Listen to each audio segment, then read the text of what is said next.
Bert, me and you again today. Me and you know Jeff Krause, but we're going to sport the old 29 star here just in remembrance of the days when Jeff Krause would join us on the One to Go show.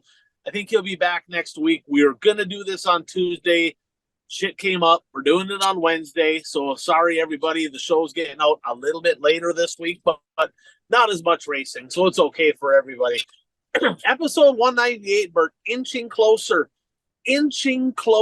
to episode 200. We are almost at that threshold. Of course, this show brought to you by Impact Health Sharing. That time of year, a lot of people looking at healthcare. It's open enrollment time. You don't have open enrollment with Impact. You can sign up at any time. If you have a business, if you pay for your own healthcare, it's worth looking into. Quite honestly, been able to bring in families for healthcare coverage around $600 a month, right around $2,500 deductible for the whole family, not individual, for the whole family. So it's been a really good deal, worth checking into, getting some details. Hit me up on Messenger or shoot me a text, 218-969-1380. See if we can save you some money. Now, Bert, let's start with a little hot laps, hot takes, okay? I'm going to start out. I got to give a donkey award to myself. Got to do it. Got to start with a donkey award. Last week, I gave a little praise to the old Shakedown Chris and Joe up in Superior, canceling the Can-Am Clash, right? Out of the kindness of their hearts, right? Give them a little praise last week so they could get the Punky and the Mater in. Well, after we talked about that, let's just say there's a whole lot of people from the Red Cedar Speedway, Menominee, Wisconsin, that reached out and said, if you knew the facts on this deal, you would not be praising them for doing what they did. I'm like, oh boy, I should have known better. But before we get into that, I do want to give a shout out to Brad Parsons, Soil and Egg Solutions. I don't know anything about farming, right? I know them guys work a lot harder than I do half the time, trying to make a buck, right? Well, if you want to make more money, it takes higher yields, more profitability. Brad can help you with that. Give them a call, 320-219-3542. For racers, by racers. He wants to help you out. Western Minnesota, the Dakotas. He's got some great products, a lot of different stuff. Give him a call. Get educated. If you're out on the farm equipment anyway, why not call him, have a conversation, see if it's something that can help you out. So, Bert, here's the deal. So I'm just going to give the facts, let everybody else kind of decipher their thought process here. So the Mater, okay, that rained out now twice, right? The initial night, they rained it out, right? Then they were going to run it the night before the Punky Manor on Thursday. They got the heat races in, not the Bs, not the features. That canceled. The Punky Manor canceled. Long-established race in Menominee. Well, they've had a lot of rainouts, Bert. I think they got 10 or better rainouts at the Red Cedar Speedway this year, and they don't have a lot of big specials that are money makers. So they look at the Punky as one of the shows that helps them just kind of keep going. That's one of their money makers, right? So that rained out. The secretary, not secretary, scheduling director, I think he's secretary too, but the scheduling director for the Wissota Promoters Association, Gus Olmanson, was in attendance at the Red Cedar Speedway. He goes down there, I think, pretty much every year. Kind of had a rough year. He had some health issues, been around Wissota a long time. Gussie tries to do the right thing. It just, he's kind of a people pleaser. If you know Gussie, doesn't like to really rock the boat. Not a bad guy. Now, they asked him, they said, look, we've had a bunch of rainouts. Can we reschedule this? I mean, we're struggling here. We want to get this show in. Gussie says, yeah, not thrilled about it, but yeah, go ahead. You can go ahead and reschedule it. Well, the weekend they're going to reschedule it for is this weekend that show now canceled, but was going to run against the Can-Am Clash at the Gondikla Speedway in Superior. Now, Bert, keep in mind, Gus Olmanson is part of a 3-person committee. Joe Staria mostly runs the show there, but Joe Staria, Crash Carlson, and Gus Olmanson are the 3-headed promoting group that runs the Gondikla Speedway. So Gus already gave Red Cedar Speedway approval to run the show against his very own track. Gave the approval. They talked to Wasota, somebody else from Wasota. That person said, yeah, Gus got no problem with it. We're good. Okay. Couple days go by. They get a phone call at the Red Cedar Speedway. Can't let you do this. Not going to be able to let you do this. Now, rightfully so, because there is rules in place, Bert. 150-mile radius, right? I think for late models, less for some other classes. But if you're within 150 miles, they have a radius rule. And according to the I guess, contracts, it was 147 miles. And they said, well, now we're not going to let you do that. Well, why? Why miraculously, after they already got approval from Wasota, did they 2 days later get a phone call from Wasota saying, nope, somebody clearly got their feelings hurt and decided, no, we ain't going to let them do it. Hey, that's their right. By all means, they can do that because that's the way the rules work. Now, let's just say this. Chris Steppen, right, FYE Motorsports, that Can-Am Clash is his show, decided to start having conversations with members of a 15-person board, which is crazy all by itself, from the Red Cedar Speedway, saying, how can we work this out, right? So he puts this whole press release out saying, man, out of the kindness of my heart, it's a long-established event. I just want it to work. Bert, they had to pay him around, I don't know the exact number, but it's very close to $2,000. And he said, that's upfront cost to cover my trophies and all that. It's going to rain out anyway, right? But they got a $2,000. Plus, they do a fundraiser there. They do a raffle. I've heard a couple different numbers. The most recent number I heard from a board member at the Red Cedar Speedway is they have to give good old Shakedown Chris and Joe, I believe, according to them, 15% of the profits from their fundraising raffle at the Red Cedar Speedway in 2024. Wow. Talk about a shakedown, right? Now, half the board at Red Cedar is like, fuck this guy, not interested. We're not dealing with them. We're not doing it. No way. The other half the board said, look, kind of under a barrel here, right? Kind of under a barrel. If we want to run this show, we have no choice, because Wasota said, if you run this show, it's got to be non-sanctioned, no points. And that's not a big deal at this point of the year for most classes.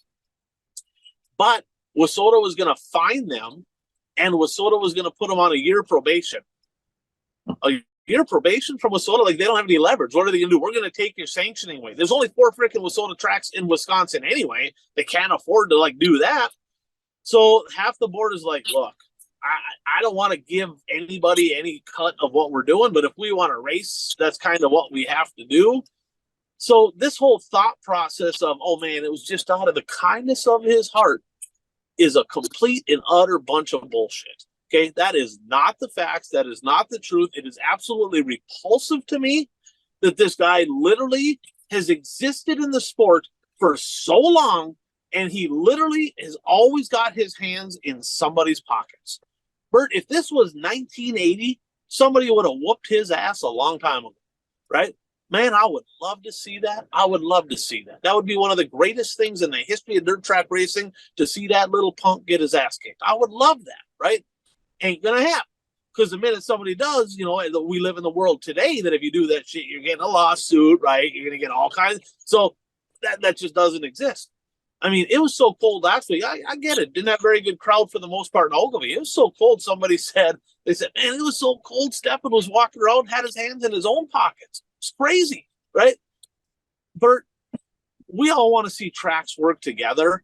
That's not working together. That's like, well, I'll work together with you, but you're going to pay me to do it. That's just the most ridiculous thing.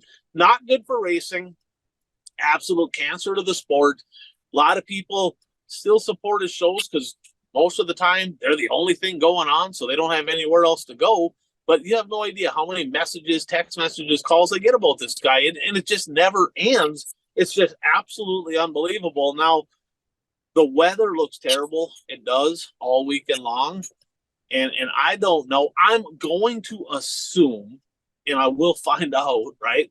I'm going to assume that if it cancels, I'm guessing that the Red Cedar Speedway, if Superior looks like it would have rained out, right? If the weather's bad in Superior, which it looks like it will be, I'm going to assume that they don't have to give 15% of their raffle proceeds to something that would have canceled anyway.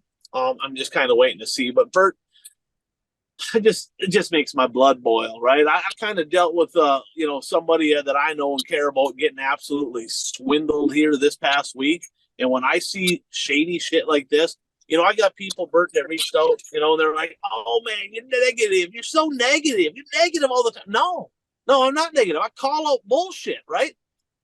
I have so many conversations with drivers, promoters, right, car owners. They all complain about the same people, the same things. But the minute that I mention it on the show, some of those same people that are having those conversations, "Oh man, you're negative." Are you shitting me? We were just talking about this 2 days ago, right? So hypocrites, swindlers. I mean, it's just the world we live in today, Bert, but it is what it is. Had to get that off my chest first. Don't always believe all the peaches and roses that you see. Racing is a great sport. Got a few bad apples, more good people than bad people in racing, and that's why we love it. And I guess it just the more people there are involved, the more of that shit there will be. Yeah, I mean, now that if that's all accurate, I mean, WISSOTA, I guess, like you said, they have the right to do that because it is with it, there are guidelines for that. But yeah, my big thing is, if that's true, is don't put out that press release stating that, we know that the Punkies is, long-standing tradition and we don't want to infringe on that and blah, blah, blah. So, and, they probably have the right to do what they did if that's all accurate. But, there's a saying that just because you have the right to do something doesn't mean it's the right thing to do. Right. 100%. And the fact of the matter is, that's a used car salesman deal right there, right? Like, hey, everything's all peaches and roses, and over here, back here, they got their hand underneath the table in your pocket. It's just, is it that hard, right, Bert? Is it that hard for people just to try to do the right thing, right? If you try to do the right thing, you sleep better at night. Maybe he sleeps just fine at night. I don't know. And I get it. It's what he does for business. But just be honest with people. Just do the right thing. Treat people right. Things are going to come back. Things come back at you good. Things come back at you bad. And you can only burn so many bridges business-wise before nobody wants to do business with you. And that's the way I look at it. And I mean, another unfortunate thing about it is, I mean, how many years has that show been canceled because of the weather? It's only happened one time. In how many years? Five or six, something like that. Yeah. So I mean, if that's all accurate, they may just be looking at, we'll take the money and we'll cancel. Right. It's just sad. I mean, Menominey's a club-run racetrack, right? And they're trying, and they raised the purses here. Maybe they shouldn't have because it wasn't very profitable, especially with all the rainouts. So they're just trying to keep racing going in Menominee, Wisconsin, and you don't need to be putting your hand out and saying, "Well, if you pay me, I'll do that." No, come on. Man, there's a lot of good people out there that just don't operate that way. Unfortunately, he does.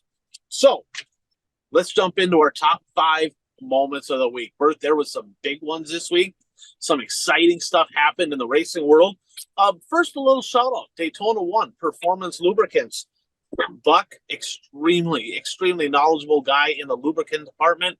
Nassau, yes, you heard it right. Nassau Hall of Fame for lubricants.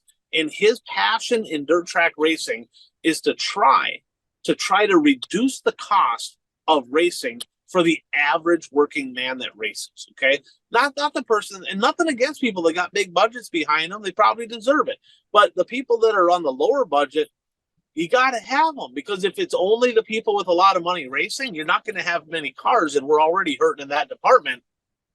One of the ways he likes to do that is developing a product that allows you to run tires longer at a higher level.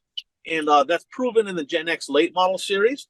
They did just that. They actually use used tires, and they can actually use any kind of treatment, and they've had a lot of great results. For more information on their tire treatments, cleaners, and other products they have, call Chad 507-828-3536. He can get you all the information you need, get you educated on the products they have to offer, and then you, the racer, can decide if this is something for you or not. Now, number 5, Bert, let's head west. Let's go to North Dakota. Another rescheduled race event, the 52nd running of the Jamestown Stock Car Stampede out in Jamestown, North Dakota. Man, how about it for the 33/1 TPO of Tyler Peterson, capping off an incredible dream season, winning the WISSOTA Late Model National title and Rookie of the Year in the same year, and did it with an exclamation point, winning his final race of the 2023 season. I guess he's going to race the Dome in the mod, but the 2023 season, getting it done, holding off Mike Gresseth got second, Ryan Michelson got third, but man, a huge tip of the cap. Bert, we watched a lot of racing this year, and there's some very talented drivers out there in the WISSOTA Late Models. He just looked like a champion, right? He looked the part most of the time, and he had a few bobbles here and there, right? Because he's still fresh behind the wheel of the Fat Tire car, but he literally looked like the fastest WISSOTA Late Model all season long, and just a great way to end the season. Did you I didn't get a chance to watch Jamestown. I did watch the results. I enjoyed going out there, been out there a couple different times. A couple other things that happened out there. The Nightmare Lucas Rodin, he parked in Victory Lane in the Midwest Mod Division. Kyle Anderson, for this kid here, kind of a breakout year. He's been pretty competitive the last couple, but there's a few races where Kyle Anderson, the 59 car, came from like way back and stormed to the front.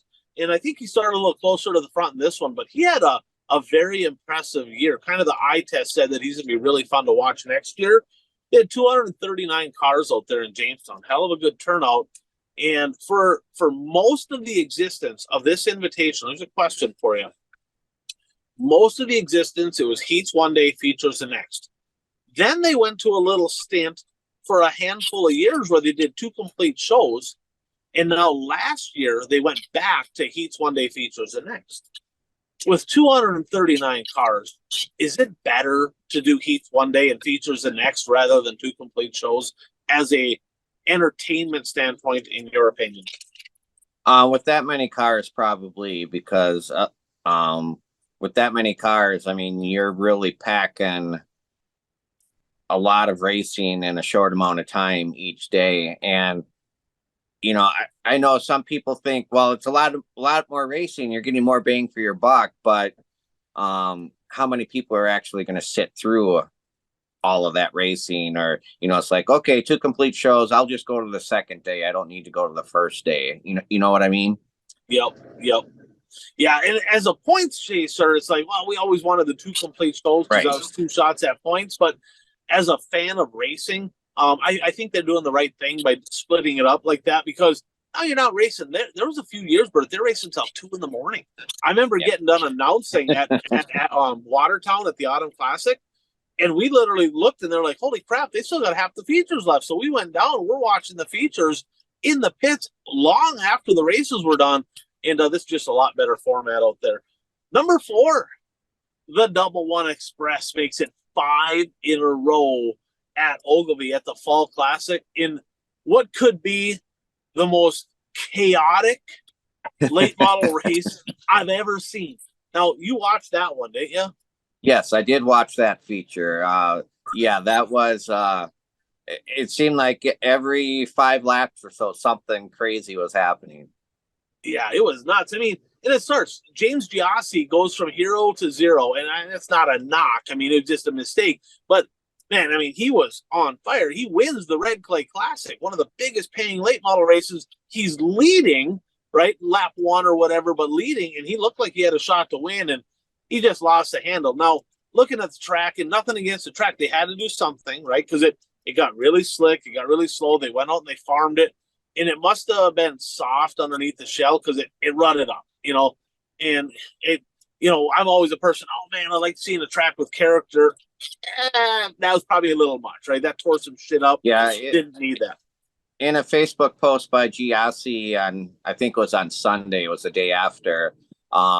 He took blame for it. He said it's not too often I get to wear my clown shoes. And he said he hooked a rut with one of his front tires, and he just spun in front of the whole field. And when the leader spins in front of the whole field, chances are it's going to cause a lot of chaos. And G.O.A.T rolled over, and then Shaw rolled over. It's not too often you see two cars roll over in the same. G.O.A.T finished rolling over, and then Shaw started rolling over.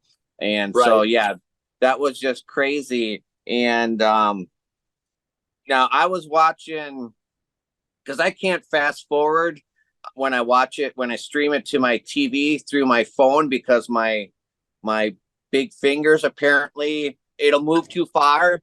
And so I have to watch in between the cautions. And what streaming platform was that one on again?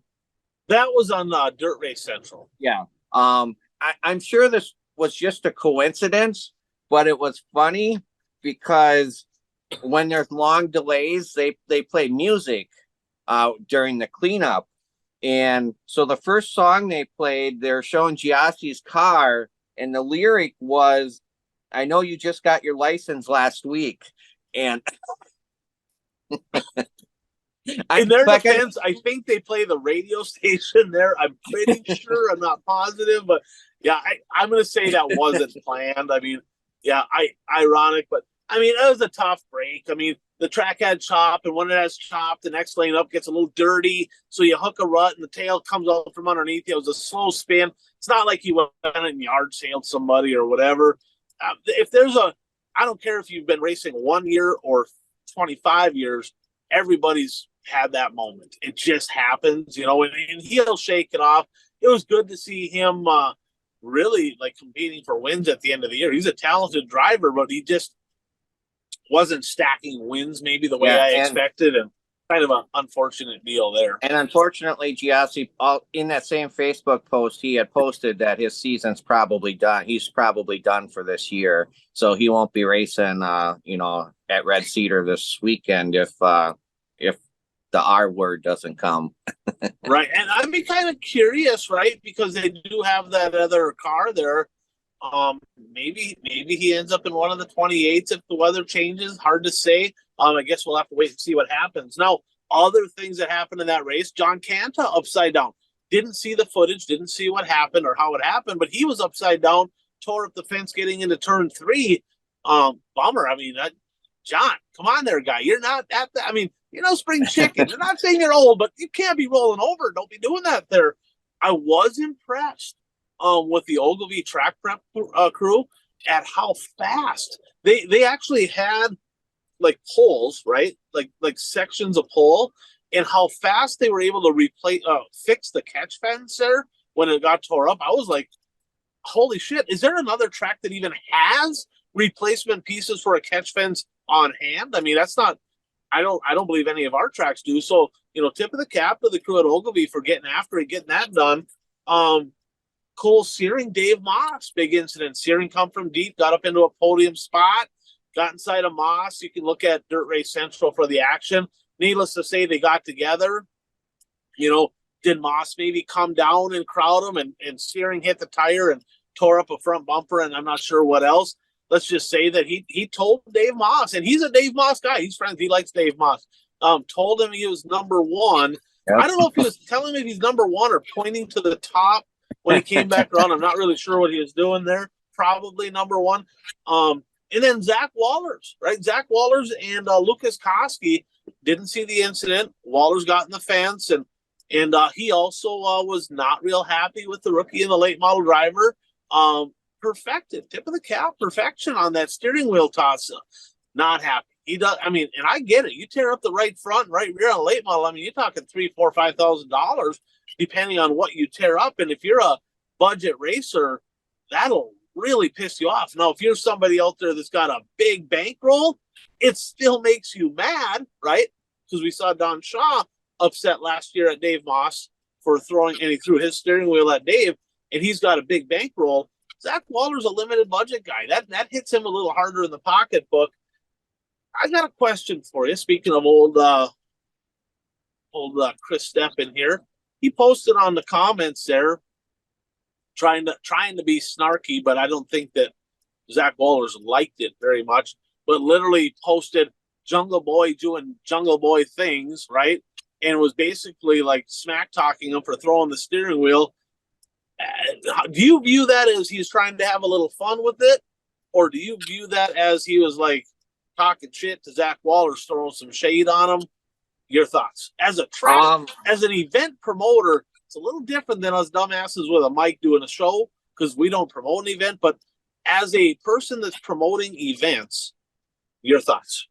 Well, as a person promoting events and as an announcer at tracks, if he was doing it to, I'll just say to be mean, I don't think that's right.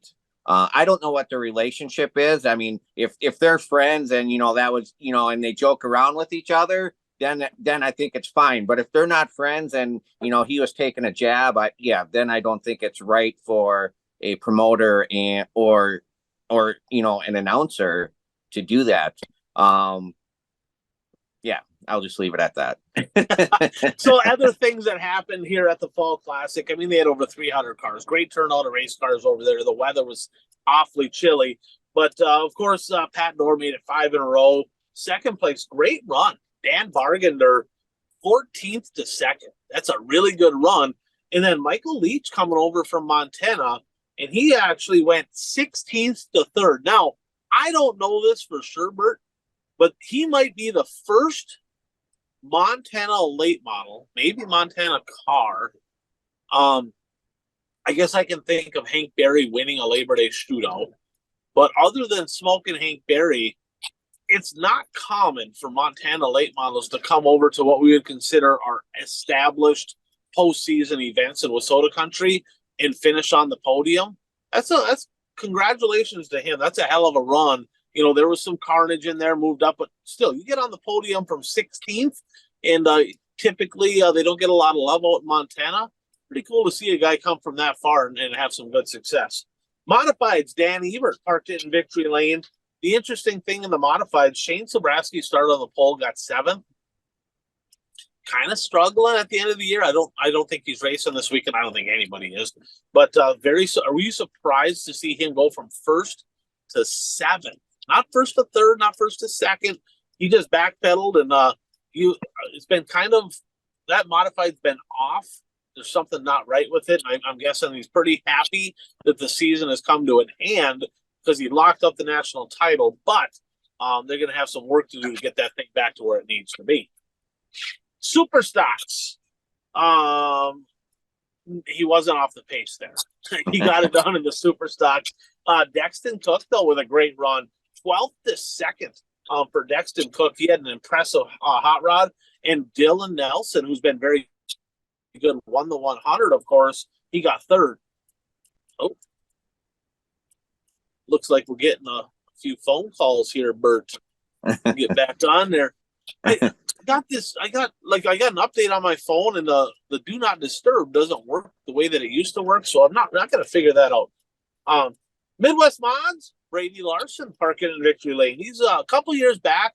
I remember watching him at Cedar Lake, and I'm like, man, this kid spins out a lot. He just didn't look very good. Bert, he's turned into a race car driver. It's going to be fun to watch him.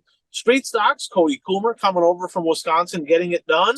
We're going to talk more about the Mod 4s in a minute. Pure stocks, Eric Olson. Hornets, Matt Johnston, the guy that actually, remember, promoted the One to Go Show shirts and chased the tire down into the pond at Cedar Lake. He got it in victory lane in the USRA late models, Bert.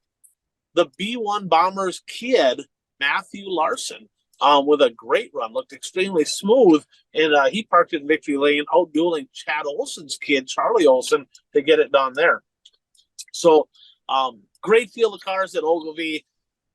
Probably the most chaotic late model feature I believe I've seen, especially in Wissota, in a very long time. A lot of torp equipment, super unfortunate. Probably a lot of people happy that it happened at the end of the year when the season's basically done. So I guess there is that. Number 3, Bert. Let's go modified racing here. Jake Tim is on fire. He is really, really good. So they had the USRA Nationals this past week down in Wheatland, Missouri at the Lucas Oil Speedway. And they've had it down there. And our Minnesota guys have had some success. Dustin Sorensen and such have won a lot of races down there. So he skipped day 1. So they had 3 nights of prelims, right? Inside, middle, and outside row. And then they have the A main, the big show on Saturday. Well, he didn't even go night 1. Night 2, Bert, 20th to 2nd to put it in the dance. That's impressive. And then he outdueled Brandon Davis to park it in Victory Lane. Little bit of fireworks here in the Midwest mods. I guess B mods they call it. USRA B mods. J.C. Morton wins the B mod feature, Bert. Disqualified in post-race tech. Okay. So I looked into it. I'm like, what did he get disqualified for? That's interesting, right? I mean, you win their version of the WISSOTA 100. It's a USA Nationals. It's the Boone Super Nationals. It's their premier event, okay? So on the pull bar mount, so if you're looking, I'm going to try to explain this to you. You're not a suspension guy, right? You're looking at the rear of the car. You're looking at the rear end housing. They got the 2 lower bars, right? And then there's a bar on the top of the housing that goes from the housing straight forward to the frame. That's called the pull bar. Now, there's a pull bar mount on the frame, typically above the drive shaft. And then there's usually a brace on that mount that goes laterally to the frame to kind of help it have some stability side to side, okay? Now, most cars out there just have a solid piece of tubing welded in there. It's just bracing a mount. Doesn't need to be adjustable. And then there's other cars, and it's common, right? It's not like it's uncommon. That'll literally just have a couple mounts on there, and they have a swedge tube, so that way if they want to adjust it, they can. Well, turns out an adjustable side brace mount on the pull bar mount is technically illegal in USRA racing. It's dumb. I mean, it's like literally a non-functional, doesn't help the car in any way, shape, or form. Very unfortunate disqualification. So I mean, read your rule books, I guess. I mean, if that's got to be solid, it's got to be solid. I guess a rule's a rule, but man, Bert, it kind of stings, right, to get disqualified for something absolutely stupid that didn't really help you in any way, shape, or form. But there was a disqualification, Bert, that was a little bit more racy. K-Jack, Chris Jackson, USRA B-Mod national point leader, disqualified for altered cylinder heads. That's a major one. That's a major one. Now, I don't know the details on exactly what was wrong with him. I do not know. However, I do know when I looked at the points, he was no longer in the standings, so he got stripped of. I'm not going to say he was going to win a national championship. I don't know how big the point lead was, but for sure he's not winning a national championship now. So very, very unfortunate for him. Now, Bert, we give WISSOTA a lot of shade once in a while, right? I mean, I should say probably more me than you, but the fact is, I'm not afraid to call them out. And we hear people saying, "Oh man, we got to switch over to USRA. USRA is so much better than WISSOTA. IMCA so much better." I mean, it's just nonstop, right? Well, Bert, they have hostage points at the USRA Nationals. What I mean by that, if you attend the USRA Nationals, they add 100 bonus points to your point total for the end of the year. That's ridiculous. That's a hostage race. WISSOTA did that back in 2006 when Cedar Lake switched and became DTRA. WISSOTA decided we're going to give 50 bonus points to all the drivers that attend the WISSOTA 100. People were mad as hell. They're like, that's bullshit. What if we're battling for the points and that weekend we just can't go? Got work, got family stuff, got whatever. You're going to literally throw away an entire... Really? Really? Quit calling me here. Calling me. But, boy, the WISSOTA drivers were pissed, right? When they're like, in order to win a national championship, you have to be at this show. Not a fan. Not a fan. So, I'll be interesting to see if if US. We don't really see a lot of USRA stuff on Facebook because mostly in our area it's Minnesota people. But I don't know your thoughts on that, Bert. You're an IMCA, and I don't know if IMCA maybe they do the same thing. I don't know, right? But if you've raced your tail off all year long, put yourself in a position to win a national title, should they force you to go to a specific race? I mean, it's not ideal, but I mean, what did you say? They get 100 points? I mean, that's insane. From what I understand, it's 100. I mean, I don't know what their point system is, but 100 points sound. I mean, if you miss out on 100 points, to me, that sounds like that's a major miss. So, yeah, you have to go if you want any shot at winning the national championship. Yeah, should that be a thing? I mean, do you think that's? I think that's ridiculous. I mean, I don't believe in making somebody go to a specific event. I think that is just shitty. Yeah, I don't think that an organization should do that. I mean, I mentioned this to you a few weeks ago. I was reading the Dirt Kings rule book, and if you don't attend their year-end banquet, you only get half of the money that you're supposed to get. And so, they're forcing you to attend the banquet to get something that you earned. But that's a whole nother story.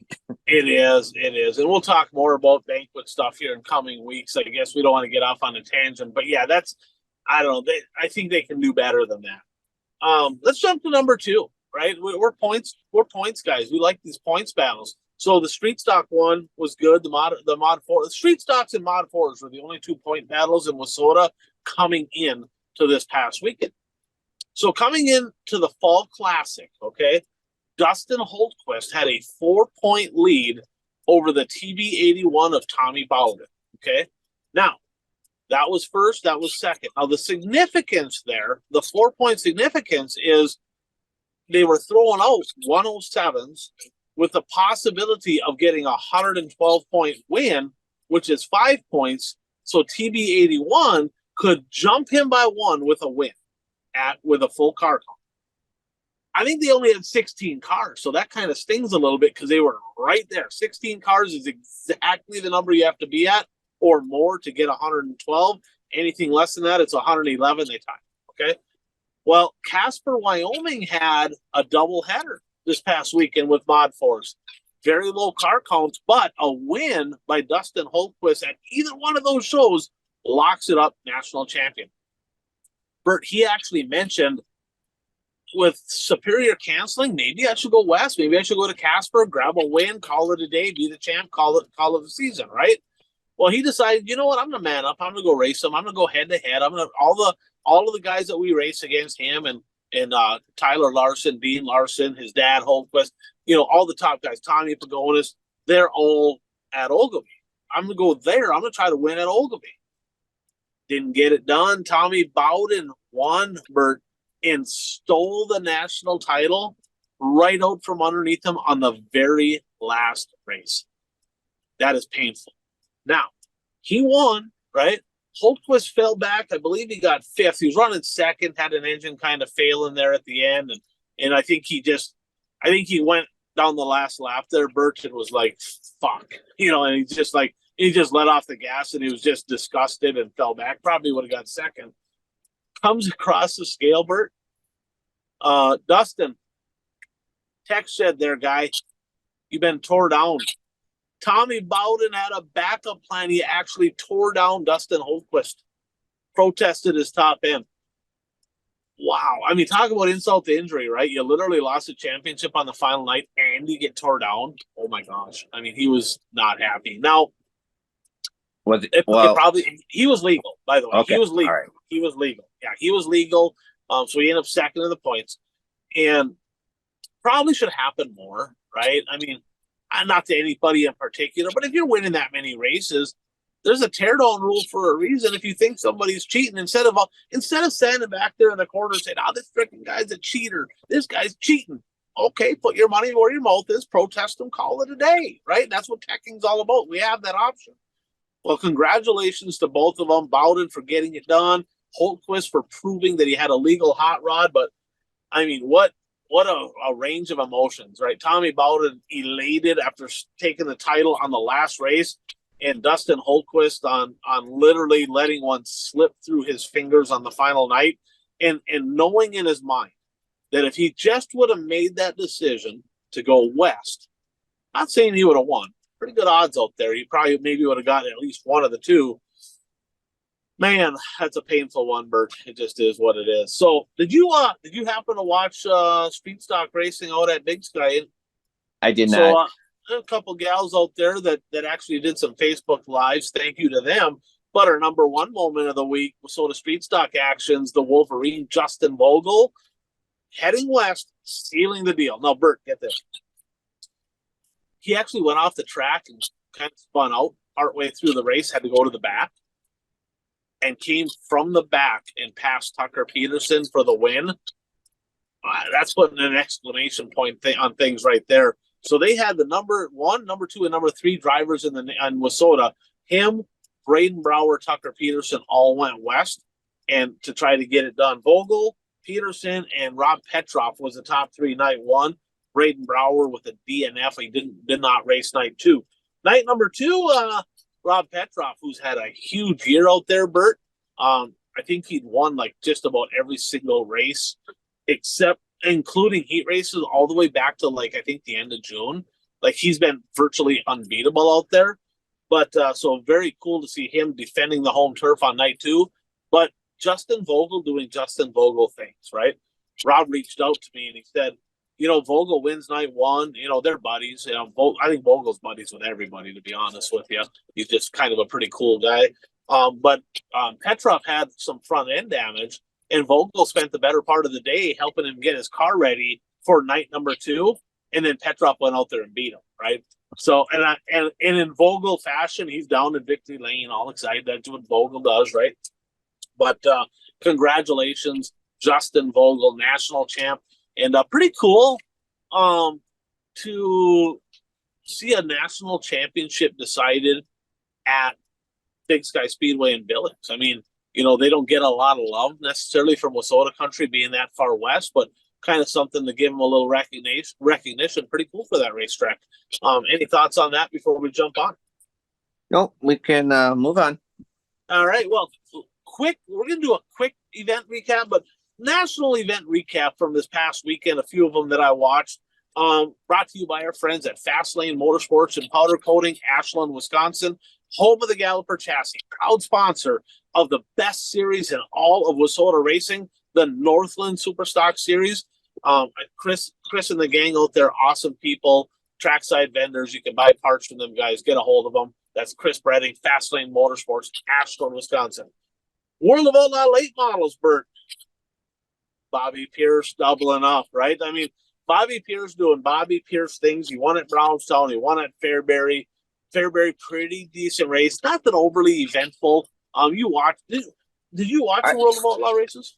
Yeah, I did watch those, and yeah, the race was all right. I mean, it wasn't anything spectacular, but yeah, Pierce won again. Tyler Erb had a good run at Brownstown. He was in the top 5. I can't remember exactly. I think he got 3rd, right? He might have been on the podium. Yeah. It was kind of funny in his post-race interview.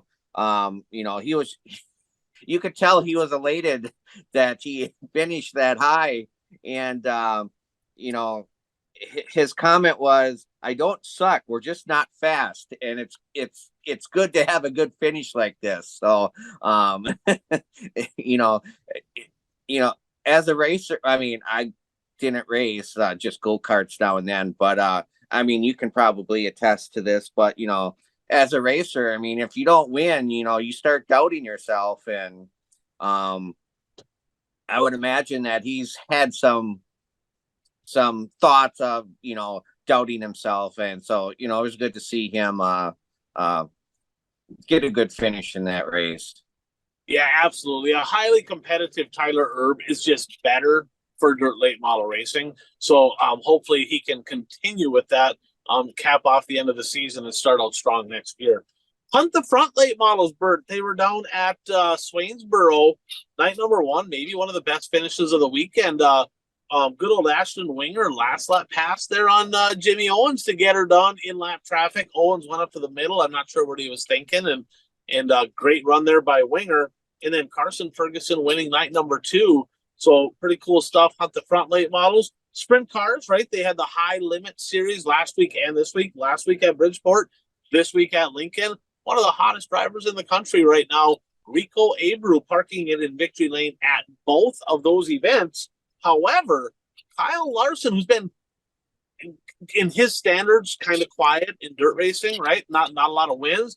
He 7-point win in the points over Rico Abreu to cap off the season in the high limit sprint cars. Did you watch any of the high limit stuff? I did not. I did watch the Bridgeport sprint car race, and what was interesting, I mean, the race itself wasn't all that spectacular. Well, or no, I'm talking about the World of Outlaw race. I'm sorry. Yeah, Never Port mind. Royal. Port Royal. Yeah, yeah. Yeah. Because then Yeah. So there's 3 nights there. There's 3 nights at Port Royal. Night one was a Tuscarora Classic or Tuscarora Classic, 60,000 to win. Blackjack Brown, I think it's Blackjack Brian Brown, right? I think is what they call him. He parked it in victory lane. Kyle Larson second. Chase Randall, Bert should have maybe won that race, but a late caution. He spun the tires, fell back to 30, had a good run going. He lost the lead with 6 to go. Night number one of the World of Outlaws, Tyler Courtney getting it done. That's the one I watched. And what was interesting in that race was David Gravel, who's obviously trying to catch Brad Sweet for the championship. His engine started smoking like 3 laps into the race, and I thought he was going to be done because I had picked Sweet in that race. But Gravel just kept going, and he wound up had a good finish in that race. Yeah, he did. He ended up getting second in that one. And then Zeb Wise won, I guess, the third night out at Port Royal, his first ever win in the World of Outlaw Sprint Cars.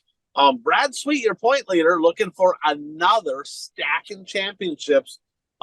David Gravel hanging around, right? 68 points back, closed the gap up a little bit. Not a lot of racing left to do, so he's going to need a couple big weeks here to see if he can lock it up. So a look ahead, Bert. Final week of racing in Wausoda action, brought to you by Zuli's Race Engines. Lots of championships, of course. The Wolverine, Justin Vogel, and Rob Petroff, winners out there at Big Sky. Both of them, Zuli Power underneath the hood, of course. So if you want a great engine that's going to give you the horsepower you need to win, Zuli's Race Engines. If you want a dependable engine that'll put you in position to win a championship, Zuli's Race Engines. If you can't beat them, join them. Give them a call. Get on the list for 2024. Red Cedar Speedway, Bert, that's pretty much it this weekend in our neck of the woods. The Mater Memorial and the Punky Manor Challenge of Champions. And interesting how they're doing it. It's Friday, Saturday. They're going to start Friday with the Mater, weather permitting, knock on wood. They're going to start with the Mater. They're going to finish that program. They're going to immediately roll into heat races for the Punky. Sounds like they're going to race till 10:30 and then finish whatever's remaining on Saturday. I don't know if they have a Sunday rain date or not, but man, I hope Mother Nature kind of plays nice and allows them to get that show in. It's pretty historic event and 2 great memorial races in Menominee, Wisconsin. Yeah, I mean, if the weather doesn't cooperate, I mean, that's just, unbelievable, the bad luck that Red Cedar has with, their 2 big specials this year. Yeah, absolutely. And remember, they lost the whole season with COVID that one year. The county wouldn't even let them race. So, I mean, they've really been kind of under the 8 ball here the last couple of years, and a lot of history, a lot of great racers have come out of that racetrack. So, little who's hot and who's not, Bert. Really quick version of this. Who do you got? I mean, who comes to mind locally, nationally, both, whatever you want to do? Who's hot? Well, obviously nationally, Bobby Pierce and Rico in the sprint car ranks. And locally, I'll go with Pat Dorr. I mean, to win 5 straight specials, any special, to win 5 straight is just crazy. Yeah, that's pretty much unheard of, and another guy, Tyler Courtney, actually kind of he's looking pretty sporty in that sprint car as well. I got to go with Jake Tim. I mean, he has been so good in that modified. Extremely fun to watch. Looking forward to seeing him in USMTS action this weekend. Who's not? You go first. I actually didn't write anybody down. I'm going to go with Shane in the modified. I mean, the super stock, Shane Sobraski does Shane Sobraski things. One of the best ever scrap in a race car. I mean, not just in our area, but across the whole country. When you got 850 or more feature wins, you kind of know what you're doing, right? You kind of have a pretty good idea. And it's like the light switch went off. I'm kind of curious, like, what's wrong with that car. I'm sure they'll figure something out over the off season, but just as hot as he started the year in that modified, just did not look very good, the last month or so here. So I think his season's he'll probably be at the topless here in a couple of weeks at Ogilvy, I would guess. So we'll probably have a chance to see him one more time. Who do you have for who's not? I'm gonna go with Ryan Gustin on the national. I mean, it was mid-season. I think one of my bold predictions was that he was going to finish in the top 3 in World of Outlaw points, and it's kind of been since then. He hasn't been running that great anymore. So I'll go with Gustin. Yeah, you might have jinxed that one there a little bit. So speaking of jinxing, let's jump into our weekly pick'ems here.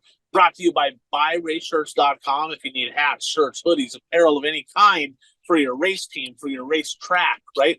For your business, whatever it is, buy racers for racers, buyraceshirts.com. Current standings, Bert, you got a little bit of work to do. Curtis at 208, you're at 200, Brad at 192, Dan at 191, 1 point back a third, Mike at 181. The rest of us shitters probably not in contention. Kent's at 178. I'm at 168. Unbelievable how terrible I am at this. Carl at 161. And if I thought I was bad, Jeff is even worse. He's at 135. It's like he could almost like just blindly pick and probably do better. So this week, Bert, we're going to pick races. Last night, of course, the high limit sprint car finale at Lincoln. The Castro Full Racing Night in America, Thursday night at Tri-County. World of Outlaw late models with a doubleheader this weekend, Sonoy and Rome down in Georgia. World of Outlaw Sprint Cars, 81 Speedway and Lakeside. USMTS with their inaugural visit to Arrowhead for the first time. There are 3 shows there this weekend. And, of course, the Red Cedar Speedway with the Mater and the Punky Manor. So, Bert, let's jump into the last lap, brought to you by our friends over at Dirt Track Supply, Watertown, South Dakota. Ron and Trevor Anderson, great people, great ambassadors to the sport. They service a lot of racetracks. They build the Aero chassis. If you need tires, safety equipment, parts, hell, you want to just talk racing, stop in and see them guys over at Dirt Track Supply in Watertown. You're not going to meet much better people than them. So, Mississippi Thunder Speedway, Bert. I got to tip my cap, right? And this is no knock on any of the other promoters in the racing world, but I don't know a group of people that's more involved, passionate, like they're really hands-on, and they're really like their focus is how do we make this place better year after year. Bert, they do a live every week, and I've watched quite a few races, fun racetrack to watch racing at, and I've seen some nights where I'm like, oh, the racing was pretty good, it was okay. And then they jump on and they're like, terrible. Track was terrible. We really apologize to our drivers, our fans. We got to do better. I mean, they take it on the chin, right? They're like, we suck. We did absolutely horrible tonight. And it's like, well, I didn't think it was too bad, right? I just got done watching 3 races that absolutely sucked. That was way better, but they want perfection, right? And you never get that in dirt racing. It just ain't a thing, but they're always striving to get better. One thing that we've been critical on the Mississippi Thunder Speedway about over the last couple of years is that god awful wall opening getting into turn number 1 that is just a car wrecker. And I'm like, somebody's gonna die hit one of them wall openings, right? Well, on the one, excuse me, on the one live I saw, it sounds like they've heard, right? They've heard from the drivers, other people. That's got to go. From what I understand, Bert, is they are eliminating the wall opening getting into 1, and it's going to be enter and exit off of 2, much like the Gondik Speedway in Superior. Great wall opening up there, very safe. So putting safety first over at the Mississippi Thunder Speedway sounds like they're gonna reconfigure the track. You see a lot of top dominant, and they're like, hey, we want the bottom to be a little bit better. We're going to try to work this. And pretty cool to see. But there's something else they're doing that's interesting. And we're going to talk a little bit more about this next week also. But something that you pointed out, what is something else that they're going to be doing in 2024 at the Mississippi Thunder Speedway? Well, they're going to be adding a new division. They don't have an official name for it yet, but they kind of dubbed it the Econo Mod division. And I mean, they announced it in that weekly video that you talked about, but then they had another video where they went over some of the rules. I mean, they're still ironing out some of the rules, but just quickly hitting the main points is chassis have to be at least 5 years old. They have to race used tires, no brand new. Well, they said maybe brand new tires the first week, just so you can get some tires going.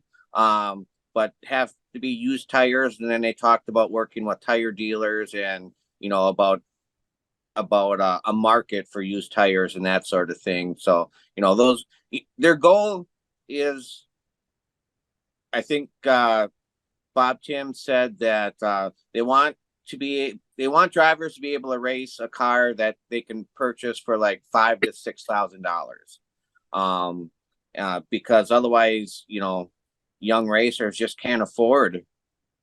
I mean, just as an example, there's a IMCA sport mod, which is supposed to be like a beginner class in the modified division.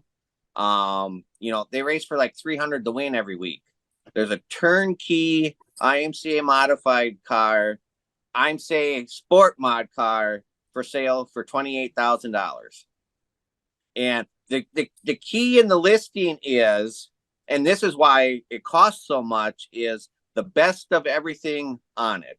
So, it has every fancy new first of all, it's a 2022 Rage chassis. So, I mean, it was a brand new chassis, and it has all new parts on it. And I mean, I'm not faulting them for putting, if you have the money and you want to spend that much money to race, that, that's fine. But young drivers that just want to race, they can't afford that. And I mean, I know for Mississippi Thunder, they said that they've had a lot of interest in this class, and I hope that's true. And because any new class isn't going to survive if you only have 2 or 3, if you have single digit cars, it's not going to survive. I mean, I told this story once before.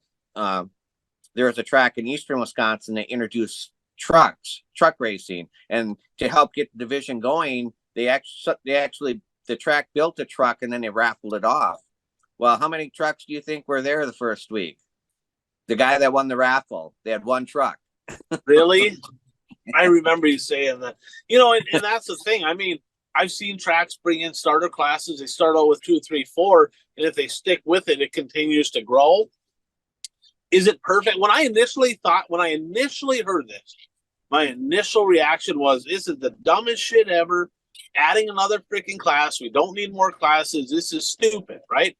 But then I had people start reaching out to me, and they're like, you need to watch that live again, right? You need to take a look at that again.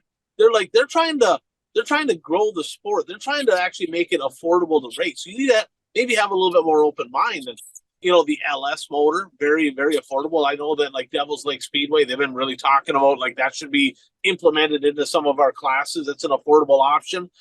So I got to commend them. They're doing something different. They're thinking outside the box. They're going out and saying like, hey, we recognize there is a clear problem with, B mods being $30,000 or better. That's Right. just not a thing. That's not a sustainable model. So I got to give them credit. And I talked to people that used to race, Bert, and they're like, you know what? If they had something like this in our area where I could actually race that, I might even consider getting a car because I enjoy racing, but I'm not spending $20,000, $30,000, $40,000 to do it. There's just no way, So jump on. Like if you're a fan, if you haven't heard about this, go to Mississippi Thunder Speedway's Facebook page. Watch the last couple lives. It's Bob, Tim, Tyrone.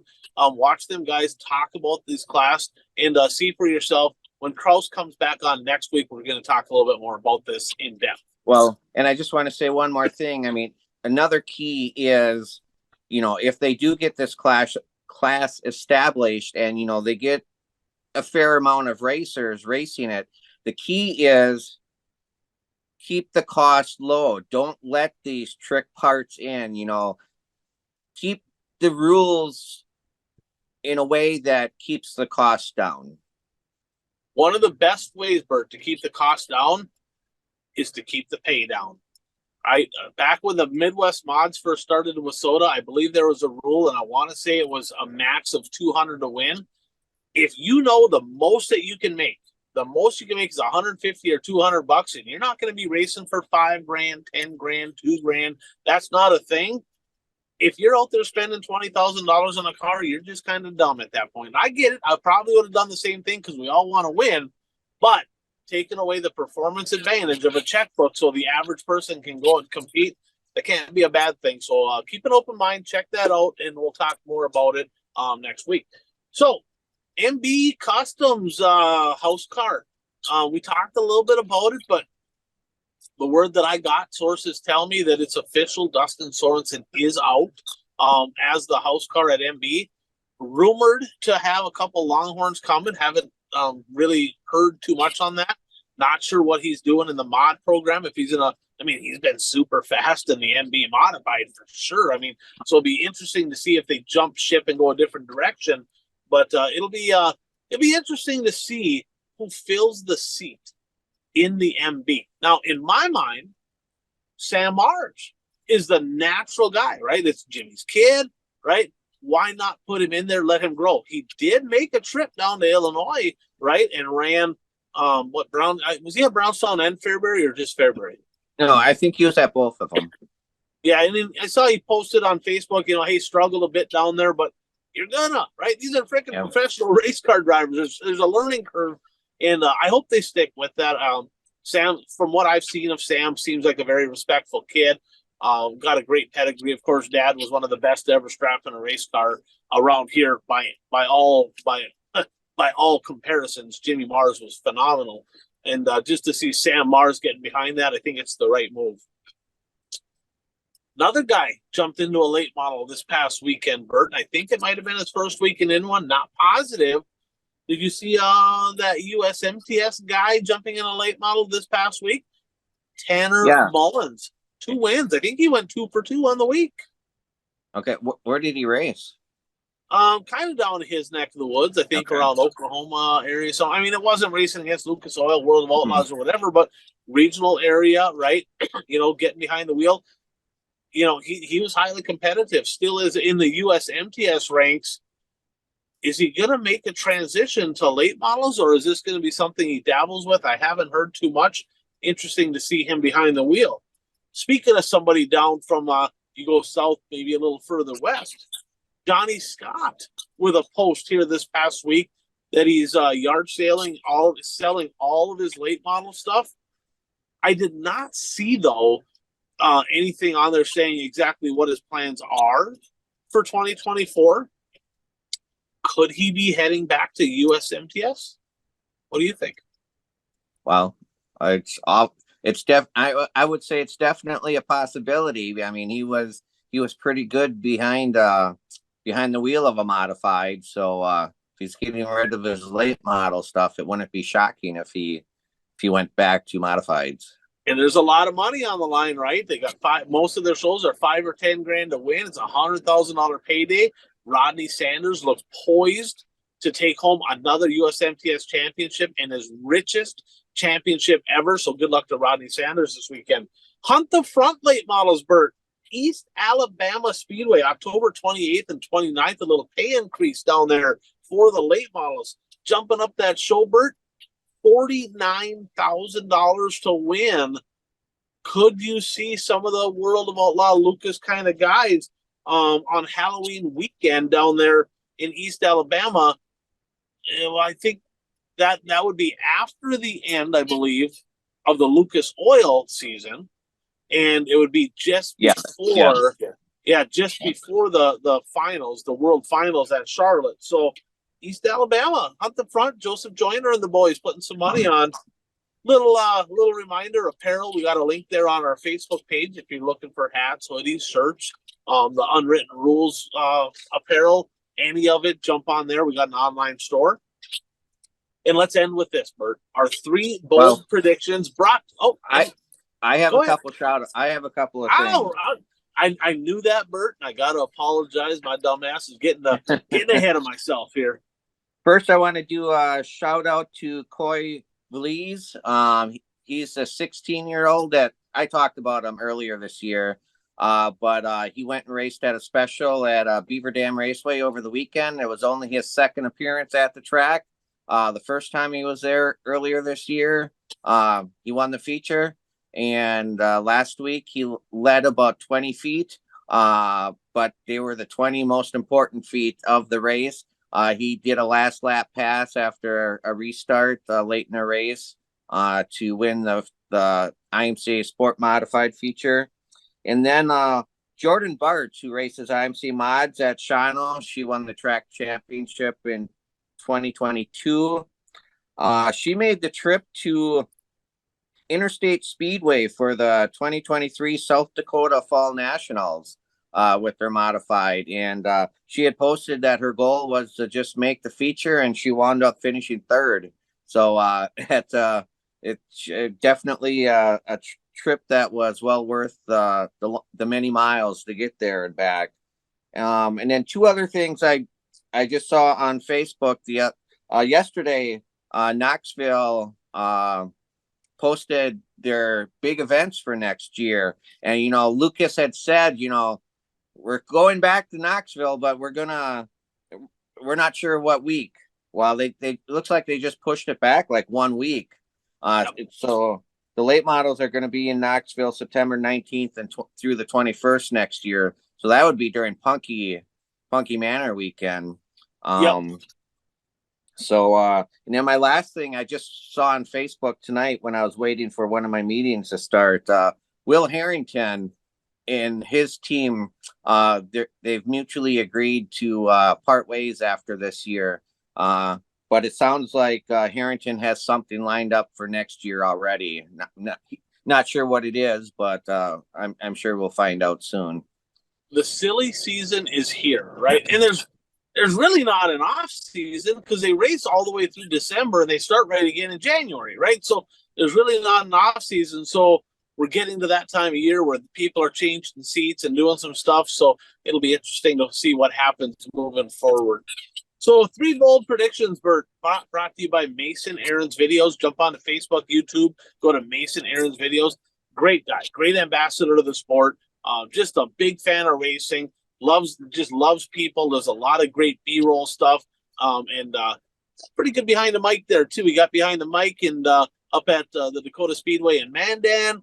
So he does a lot of cool stuff. He's on another podcast, the Track Packers podcast, with some of the Mandan group up there. If you haven't checked that out, shout out to them guys. So off the board here, Bert, you said Shane Sabraski was going to double up.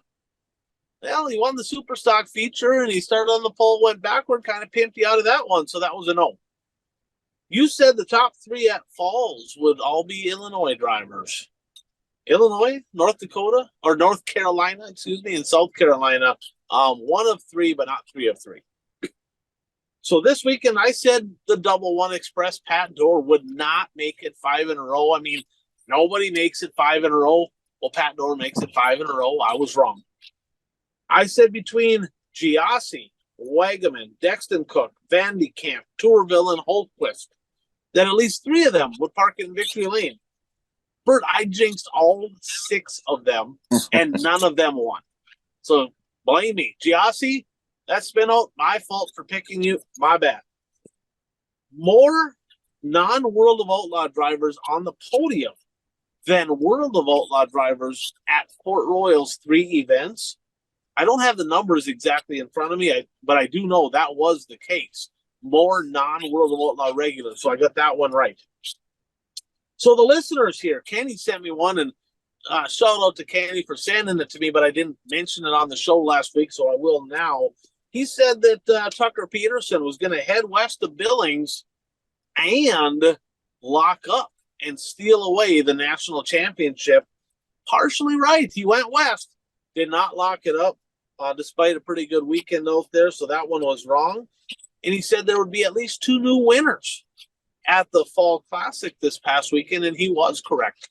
He got that one right. So our standings right now, Bert, you got 46 correct, 71 incorrect with a 39.3 average. I have 46 correct like you, but only 68 wrong, so a slight advantage at 40.4. And the listeners, 12 correct and 45 incorrect with a 21.1 percentage. Now, this week, we're going to do the same thing. I got a couple here from some fans as well to filter in.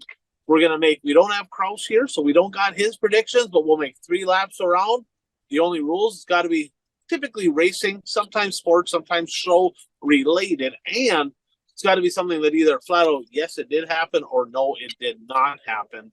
And we're going to keep track of it, tell you if we're right, wrong, or otherwise. So, Bert, I'm going to start with Curtis, and then we'll go to you, and then we'll go to me. Curtis just has one. So Curtis said the smooth operator Bobby Pierce is going to go winless at the 2 World of Outlaw races this week in Georgia. It's pretty bold considering the season he's having. So mention that one first. Bert, what's your first one? I will go with Jake Tim will win at least 2 features at USMTS weekend. Oh, you sniped me. I actually have that same one down. So you said Jake Tim will win at least 2 this week at Arrowhead.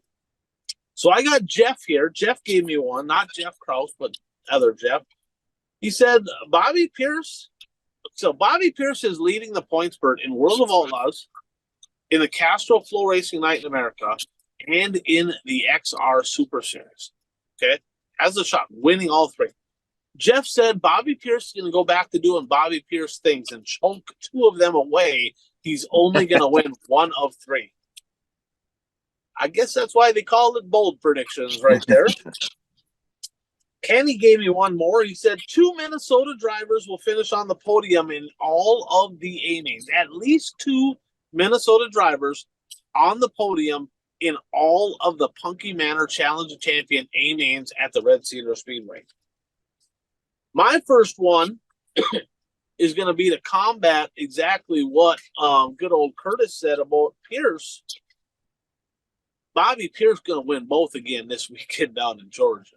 Okay, that's just smooth operator, red hot, going to win them both. Bert, back to you. I will continue to jinx them, and I will say AJ Demo will win both the late model features at Red Cedar Speedway this weekend. So the Mater and the Punky. Wow. Okay. So Jeff has another one here. He said Ryan Timms, kind of the young gun, kind of a little quiet this year. He said he will finish on the podium this week at Lakeside in World of Outlaw sprint car action. My second one, which was Jake Tim, I'm going to go down to Sonoya. Ashton Winger will be on the podium at, I think it's Sonoy. So he will be on the podium in the World of Outlaw late model event at Sonoy, Ashton Winger in the 12. Bert, your third and final lap.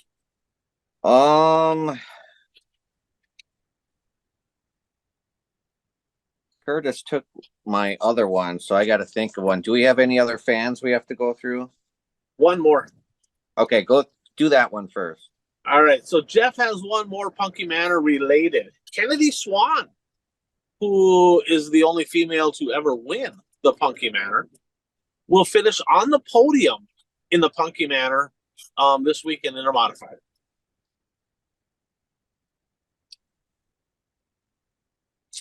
I will go with Nick Avalink will get a podium finish in the punky portion at Red Cedar. In the Punky. Okay. I'm going to go World of Outlaw Sprint Cars here, Bert. And I'm going to go right now, Brad Sweet, 68-point lead over David Gravel. It is going to be 40 points or less separating the two going into the World Finals. So that he's going to have, when it comes to the World Finals, he's going to have a shot. He will be within 40 points of Brad Sweet going into the World Finals, meaning that he's got to make up 28 points before them. So, Bert, got it in the books. Wasn't sure we were going to. Had a lot going on this week. Some craziness in both of our lives here. But fans, hope you enjoyed the show. Started out with a little spicy stuff, but getting into a little bit of love for some drivers and some tracks as well. We like to mix it up, have a little bit of each for everybody. Hope you had fun. Hope you enjoyed it. Support all of our great sponsors. Episode 199 next week, and then 200. Keep in mind, we have some WISSOTA board members that are going to be coming on and joining us for a special episode in the upcoming week. So keep an eye on that. That's going to be really fun. Got going to put them in the hot seat a little bit here and kind of talk about WISSOTA moving forward. So as always, I'm Ryan Aho. That is the one and only Bert Lehman. Thanks for tuning in to the One to Go Show.